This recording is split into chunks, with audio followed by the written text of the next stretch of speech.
The truth is, you don't have to be weak to be manipulated. In fact, the most intelligent, empathetic, and kind hearted people are often the easiest to control. Why? Because manipulators don't target weakness, they target emotional awareness and turn it against you. They study your kindness, your guilt, your loyalty. They know you'll overthink before you say no, and that hesitation is all the power they need. Today, we'll uncover 5 hidden signs that show you're easier to manipulate than you think, and how to take back control before someone else takes it from you. Manipulation isn't always loud. It doesn't come with threats, shouting, or open conflict. The most effective manipulators use emotional gravity. They pull you into their orbit without force. They make you feel guilty for wanting boundaries, selfish for asking questions, or cruel for saying no. And before you realize it, you start living by their emotional rules instead of your own.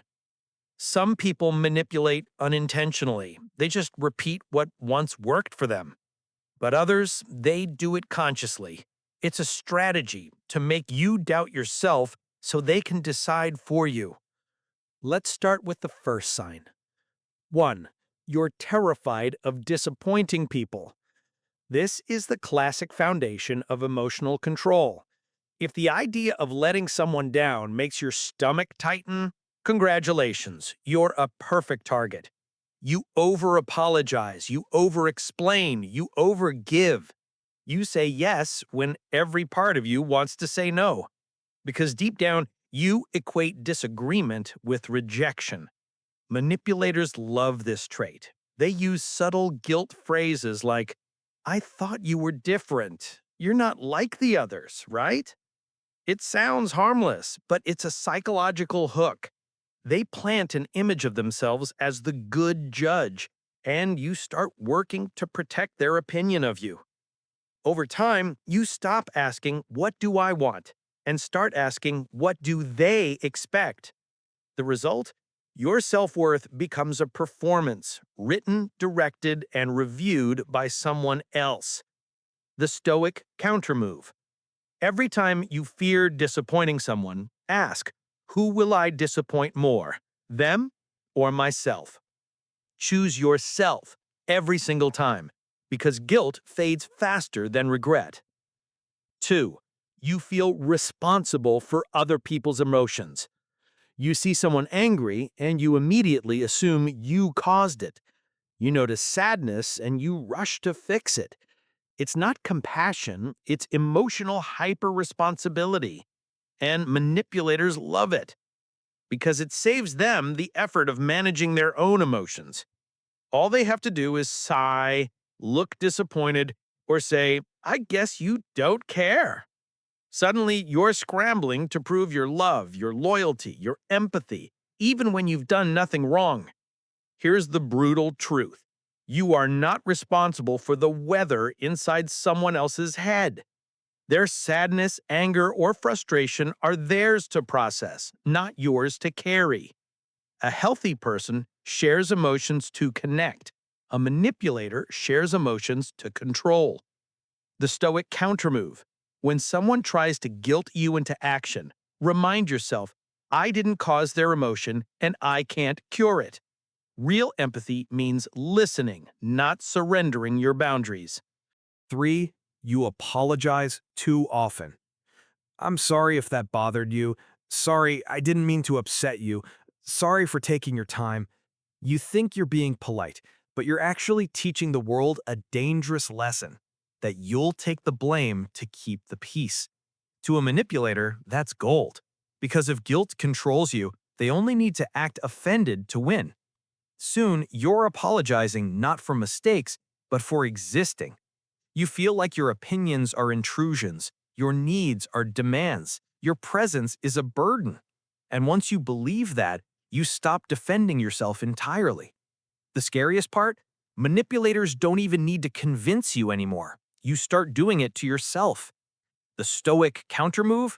Don't apologize for breathing, thinking, or feeling. Apologize only when you've truly caused harm, not when someone else is uncomfortable with your boundaries. Remember, peace built on self-erasure is not peace. It's surrender disguised as harmony. 4. You avoid conflict at all costs. You tell yourself you hate drama. You tell yourself you just want peace. But sometimes what you're really saying is, I'd rather lose my voice than risk confrontation. You stay silent when someone crosses the line. You nod instead of disagreeing. You let things slide, not because they don't bother you, but because you're terrified they'll stop liking you if you speak up. But here's the paradox. The more you avoid conflict, the more conflict controls you. Manipulators thrive in silence.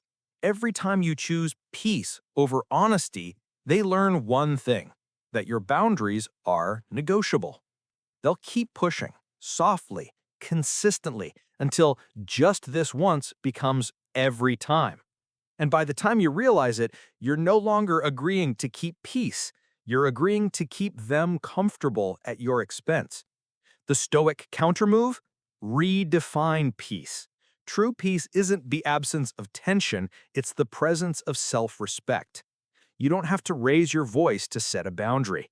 A calm, firm no, without apology or explanation, is the loudest sound in the world to someone who's used to controlling you. Remember, silence doesn't keep the peace, it hides the war inside you. 5. You need other people to confirm your worth. Compliments light you up. Criticism destroys you. You constantly seek signs that you're doing enough, being enough, living enough. It feels harmless. Who doesn't want to be appreciated? But there is a thin line between enjoying approval and needing it to feel real. And that line is exactly where manipulators wait. They praise you just enough to get you hooked. Then they withdraw it, slowly, deliberately, to make you chase it. One day they admire you, the next they act distant, disappointed, cold. Suddenly you're thinking, what did I do wrong? How do I win back their attention? And there it is, control. You've given them emotional power over your self-worth. The Stoic countermove: detach your worth from reaction. Ask yourself, if no one applauded this decision, would I still be proud of it? If the answer is yes, you're free. True confidence isn't loud or constant. It's quiet, steady, and doesn't need to be witnessed. As Epictetus said, if you wish to improve, be content to be thought foolish and stupid. In other words, when you stop performing for approval, you become uncontrollable. Now that you know the 5 signs, here's how to protect yourself permanently. The spot, pause, detach method is simple, but it works. 1. Spot the trigger.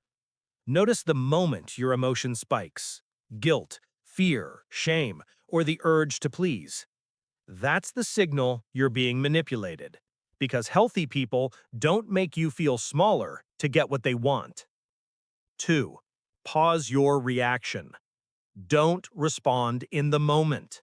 Manipulators feed on urgency. When you pause, you break their rhythm. You move the game from emotional to rational. Take a breath, step away, say, I'll think about it. Time is the oxygen of manipulation. Starve it. 3. Detach with boundaries. Once you've spotted and paused, decide calmly what you will and won't accept. Then hold that line, without explaining. Boundaries are not walls, they're filters. They let in truth and keep out control. Every no you say with calmness rebuilds your nervous system. You teach your brain that safety doesn't depend on obedience. The people who get manipulated the most are not weak. They're the ones who care the most. They want peace, not power. They want connection, not control.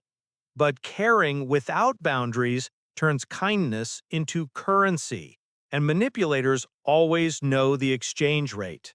The moment you realize that love, empathy, and loyalty don't require self-erasure, you become untouchable. Stoicism isn't about being cold. It's about being in control of your temperature, while everyone else burns. Remember, you don't need to be cruel to be strong. You just need to stop confusing compliance with compassion. Most manipulation fails the moment you start noticing it. Comment boundaries if you want my free checklist, 5 emotional traps manipulators use and how to break them. And subscribe because next time we'll go deeper into the psychology of power, how to win respect without saying a word. Until then, stay calm, stay aware, and never apologize for protecting your peace.